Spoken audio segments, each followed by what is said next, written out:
इति गुह्यतमं शास्त्रम् इदमुक्तं मया नघ एतद्बुद्ध्वा बुद्धिमान् स्यात् कृतकृत्यश्च भारत.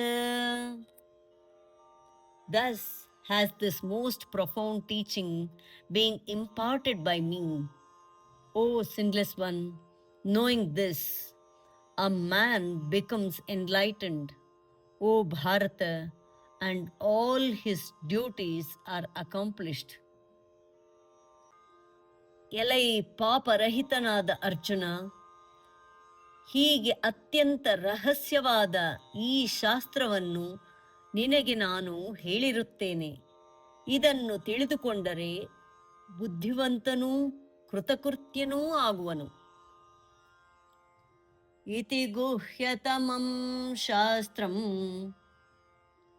ಇತಿ ಗುಹ್ಯತಮಂ ಶಾಸ್ತ್ರಂ ಇತಿ ಗುಹ್ಯತಮಂ ಶಾಸ್ತ್ರಂ ಇದಮುಕ್ತಂ ಮಯಾ ನಘ ಇದಮುಕ್ತಂ ಮಯಾ ನಘ ಇದಮುಕ್ತಂ ಮಯಾ ನಘ ಇತಿ ಗುಹ್ಯತಮಂ ಶಾಸ್ತ್ರಂ ಇದಮುಕ್ತಂ ಮಯಾ ನಘ ಇತಿ ಗುಹ್ಯತಮಂ ಶಾಸ್ತ್ರಂ ಇದಮುಕ್ತಂ ಮಯಾ ನಘ ಇತಿ ಗುಹ್ಯತಮಂ ಶಾಸ್ತ್ರಂ ಇದಮುಕ್ತಂ ಮಯಾ ನಘ ಏತದ್ಬುದ್ಧ್ವಾ ಬುದ್ಧಿಮಾನ್ ಸ್ಯಾತ್ ಏತದ್ಬುದ್ಧ್ವಾ ಬುದ್ಧಿಮಾನ್ ಸ್ಯಾತ್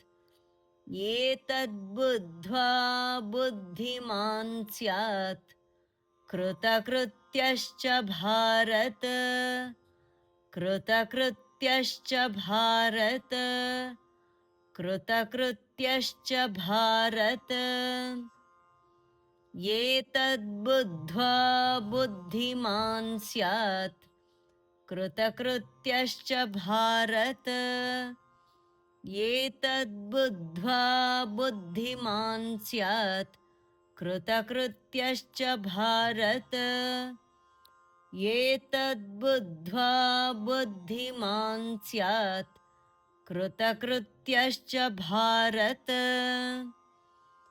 ಇತಿ ಗುಹ್ಯತಮಂ ಶಾಸ್ತ್ರಂ ಇದಮುಕ್ತಂ ಮಯಾ ನಘ ಏತದ್ಬುದ್ಧ್ವಾ ಬುದ್ಧಿಮಾನ್ ಸ್ಯಾತ್ ಕೃತಕೃತ್ಯಶ್ಚ ಭಾರತ.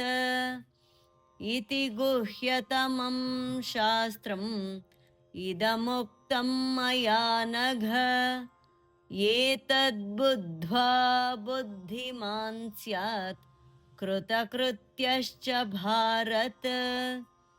ಇತಿ ಗುಹ್ಯತಮಂ ಶಾಸ್ತ್ರಂ ಇದಮುಕ್ತಂ ಮಯಾ ನಘ ಏತದ್ಬುದ್ಧ್ವಾ ಬುದ್ಧಿಮಾನ್ ಸ್ಯಾತ್ ಕೃತಕೃತ್ಯಶ್ಚ ಭಾರತ. ಧನ್ಯವಾದ. ನಮಸ್ಕಾರ. ಶುಭವಾಗಲಿ.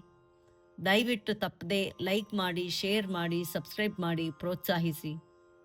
ಮತ್ತೊಮ್ಮೆ ಪುನಃ ಧನ್ಯವಾದಗಳು. ನಮಸ್ಕಾರ.